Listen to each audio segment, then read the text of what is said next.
lingkungan merupakan salah satu masalah besar yang dihadapi dunia pada saat ini. Pencemaran lingkungan adalah kontaminasi komponen fisik dan biologis dari sistem bumi sedemikian rupa dalam proses lingkungan yang sedang terganggu.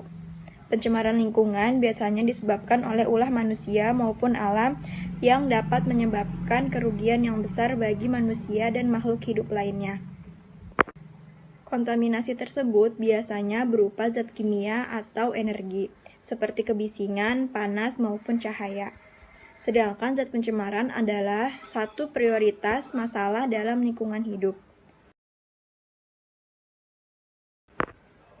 Banyak dari manusia hanya memikirkan untung dari perindustrian tanpa memikirkan dampak yang buruk yang akan menyebabkan kerugian besar bagi lingkungan sekitar dan orang lain. Tidak hanya itu, kerugian tersebut juga bisa menimpa dirinya sendiri. Kebanyakan manusia hanya membangun perindustrian tanpa memikirkan dampak lingkungan yang akan ditimbulkan karena limbah yang dihasilkan dari perindustrian tersebut. Limbah perindustrian tersebut banyak mengandung zat yang dapat merusak lingkungan serta keselamatan masyarakat di sekitarnya. Salah satu pencemaran lingkungan merupakan pencemaran air.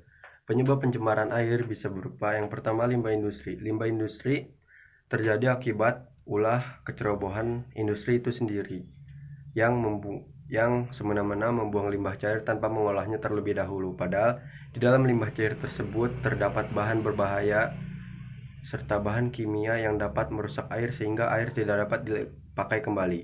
Kedua, limbah rumah tangga yang berupa sampah. Semakin padatnya penduduk, maka semakin banyak pula sampah yang dihasilkan, serta kesadaran masyarakat yang masih belum juga sadar akibat dari ulah membuang sampah sembarangan seperti di sungai atau danau yang membuat air tercemar. Di sini saya akan melanjutkan penjelasan tentang penyebab pencemaran air.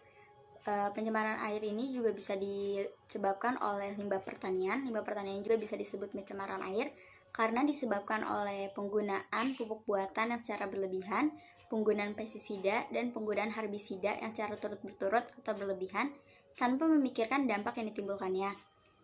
Dampak pencemaran air bisa berupa berkurangnya persediaan air bersih sebagai kebutuhan sehari-hari manusia dan makhluk hidup lainnya, karena limbah mengandung zat yang beracun sehingga bisa menimbulkan bau yang kurang enak, dan air yang sudah terkena komponen itu tidak bisa digunakan kembali oleh manusia atau makhluk hidup lainnya. Sedangkan contoh dari pencemaran lingkungan air bisa dari kasusnya pencemaran lingkungan akibat limbah perusahaan di Kabupaten Pasuruan yang kondisinya saat ini sudah mengalami penurunan.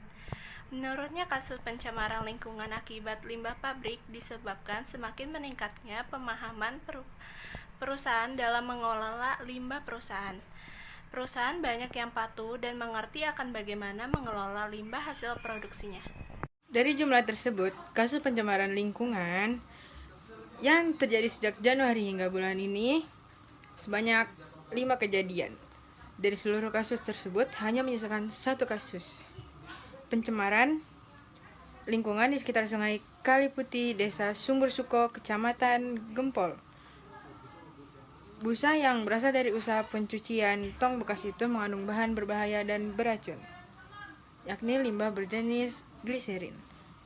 Kesimpulannya adalah, untuk mencegah pencemaran lingkungan, air dapat dilakukan upaya-upaya pencegahan yang berupa pengolahan limbah yang tepat atau pendauran ulang sampah.